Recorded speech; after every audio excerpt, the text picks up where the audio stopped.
Hey guys, welcome back to the Full Co. Not made many videos, obviously, during the international break and been quite busy my side, but I thought I'd jump in and do a quick video having a look at another topic which has been trending or doing the rounds at the minute. So there's been some discussion as to how well we are actually doing under Thomas Frank. And I definitely think it's worth digging into a little bit and having a look at. And we're also going to do a bit of comparison with how things were going under the previous manager. So if that's not your bag and you don't want to look backwards a little bit, then that's absolutely fine. But I do think it's fascinating at the minute. And there's a few key narratives that it's worth drilling into. So let's kick off and let's have a little look at it. Recently, there's been some articles talking about how Spurs' underlying numbers, the underlying metrics, haven't been great. But if you look at the results that Thomas Frank is getting for Tottenham at the moment, we're obviously doing really well. So why would that be? And is there a direct correlation between the data and what we're doing on the football pitch? And is there an alternate scenario as well? And there absolutely is. So in front of me here, I've got some of the statistics that we're going to go through, not the stats themselves, but what we really mean by it.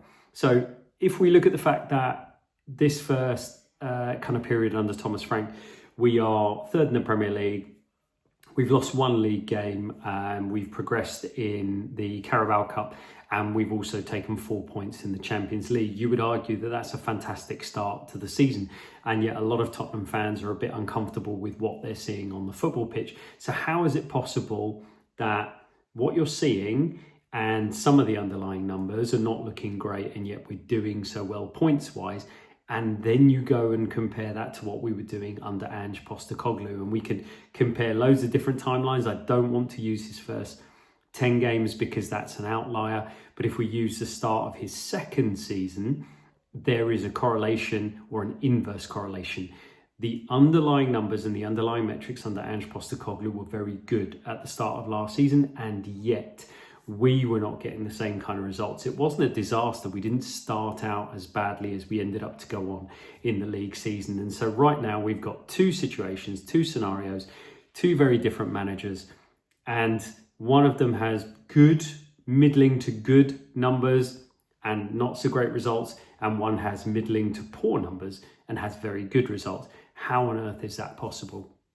So if you have a look at it a little bit, one of the things when you look at data, and we'll talk about this a little bit more towards the end, is that some data is subjective. And this is really, really important. This is the big debate around XG and other metrics that have been brought into the football world. They are subjective, so they are not concrete. It's not like goals scored or kilometres run or passes made and completed. They are quantitative. You are looking at some things that are put together, and they are still quantitative, but they are put together based on someone's opinion of what should generate that number, as opposed to the ball hitting the back of the net. That is objectively a goal. If it goes over the line and it's given as such, that is a goal, and you get a number one in the column. So the thing that happens with data is when you look at statistics and you look at things like this, very often you find that if you are overperforming or doing really, really well, you have something that's called regression to the mean. And that means that over a long sample period, over a long period of time, a football team which is overperforming its statistics, which is what we're doing under Thomas Frank, is going to regress. It means it's going to come back, and we are going to get closer to the results and the points that match our numbers. Now, for short periods of time, you can overperform and you can underperform. And so that points to some of the reasoning why we're doing so well this season with the numbers that we've got, and we did so poorly or more poorly last season under Ange in season 2 of Ange than the numbers suggested. So one of those things is that eventually you are going to get brought back, and that means if you are playing not so well, you're going to move backwards. And if you are playing really well, the idea being that if nothing else happens or if nothing else changes, you will then improve. Your results will improve. And you can see that with your own eyes, with teams that you think are playing quite well and they don't quite get over the line, but they do tend to figure it out and they do tend to have that improvement. So that's one element that we have to think about as well. Also, you've got to imagine that football is obviously, there's so many factors, it's chaos, and there's so many things going into it that all of the different things that happen on a football pitch or happen off the football pitch that then lead to what happens on a football pitch can affect things. You've also got two very different style of manager. So you've got Ange Postecoglou, a very front-footed, very attacking-minded coach, and then you've got Thomas Frank, who is a more pragmatic, not necessarily defensive, but he's definitely focused on the defensive side of the game and improving that with Tottenham as he started his tenure. And so that in itself is going to lead to some variance in what you do, how you set up, and what you're going to be doing. So if you think of positive stats like shots on target or possession or time spent in the opposition half, all of those things can look very positive if that is your style of play, and they would look negative by comparison by someone else doing it, and vice versa. So sometimes you've got to drill into the statistics a little bit more, and sometimes you've got to accept the statistics are looking for something very specific, and they will suit in different areas, different styles and different managerial approaches to the game. And that's definitely one of the things that we're seeing at the minute between Thomas Frank and Ange Postecoglou. I think also you've got to look at Tottenham's current XG situation. Again, it being a subjective measure and it's not the be all and end all, but if you look at it, we are just on the side where the XG against is that fraction higher than the expected goals for.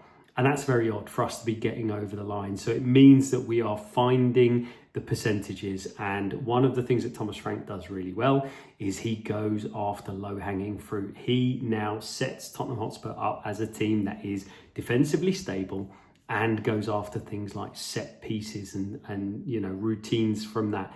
That is one of the things that is allowing us to take what is effectively an even Stevens XG for and against and just get over the line.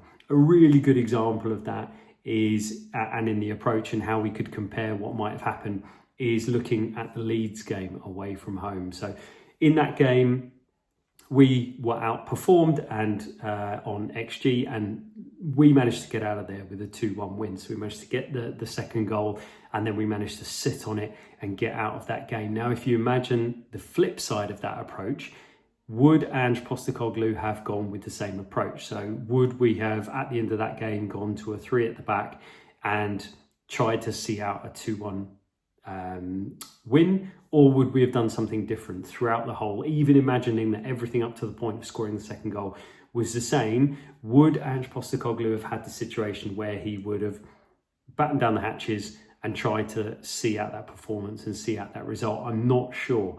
And therefore what that is going to do is that is going to change the statistics. Some of those positive statistics like possession and attacks and shots on goal may have been much, much higher under Ange Postecoglou, whereas under Thomas Frank, they will be much lower because we changed our approach.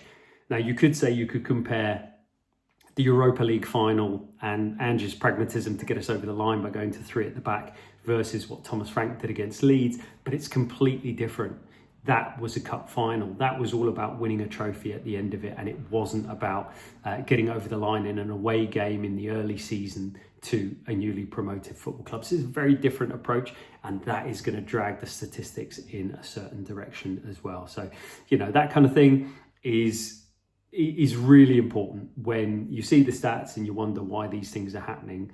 So if we look at what Ange was doing, you could argue that he had a really clear focus and outlook. He had a strong foundation, but he didn't have great output. There were so many times that we were being hamstrung. Like, how many times can you remember in the league a situation where Tottenham Hotspur were in a, afterwards you would say, if only we'd scored that goal, if only converted that chance, if only we'd have done this in that moment in time, it could have been different, and then been on the back end of another defeat or another disappointing result. Whereas currently under Thomas Frank, what we are doing is we are taking the moments, most of them, we are, overperforming our XG, we're overperforming our statistics, but we are not in a situation where we are wasting huge amounts. We are doing very well, and that is benefiting us. Whereas the situation where you have the strong basis and strong foundation that gives you the good underlying numbers, but then just not converting some of those chances, or other freak things happen, and obviously the biggest one being the injuries that then came in during the league season, they then go to affect everything. So your strong, stable structure will give you some good underlying numbers, and then when you are doing something a little bit different and you're overperforming and you're still building towards that, you will see variance. You're going to see it on the flip side where the stats don't look great, but if you're getting the rub of the green at that moment in time, then you are going to be in that overperformance section. And I think that's where we are under Thomas Frank. It's really difficult to kind of put your finger on what exactly it is. And one of the things that you've got to factor in, apart from like the game management difference between the two and things like that, is the importance of the intangibles, like psychology, motivation, game state. All of these things cannot be underestimated. If you imagine, we go back to that example, we've scored the second goal against Leeds. We're now 2-1 up away from home. Even though Leeds are doing brilliantly in the second half, we're managing to keep that lead, and then we're sitting in and trying to absorb what they're doing, and we manage to get out of it. If you imagine the way the psychology and the momentum goes in that game versus the same under Ange Postecoglou, where we do something completely different, we miss a chance, and then Leeds get a chance, they go straight down the middle and they score a goal, because that was one of the things that was happening. The difference in psychology is enormous. The way it's going to affect the players, the way they then complete on the football pitch and what they're doing, their passing, their combinations, their finishing, all of that is going to be affected massively. Whereas at the minute, we've got a situation where we've got a positive psychology. We believe we can eke out results. We're not believing we're going to blow teams away, I don't think, but we are getting out of there and believing we've always got a chance. We've got set pieces, so we're in every single game that we play, and you're in a positive run where the results are going for you. But don't get me wrong, those players and that coaching staff that we currently have know 100% that we are not flying. We're doing really, really well, but they are under no illusions to, we're going to win it all and it's all fantastic and it's all going really well. They absolutely know this. So that gives me a lot of confidence that even though I do feel we are overperforming where we are statistically at the minute, one of the things is that I'm hoping that the underlying numbers and the structure and the base of the performances is the bit that has the most potential to rise and to grow and to improve. And even though there might still be some regression in terms of results, because we're going to go deeper into the Champions League, we're going to be playing better teams in the Premier League as well. We're going to have multiple games, injuries, everything. It's all going to pile up. Even if there's regression, now what we really want to see is performances and the growth of those underlying numbers.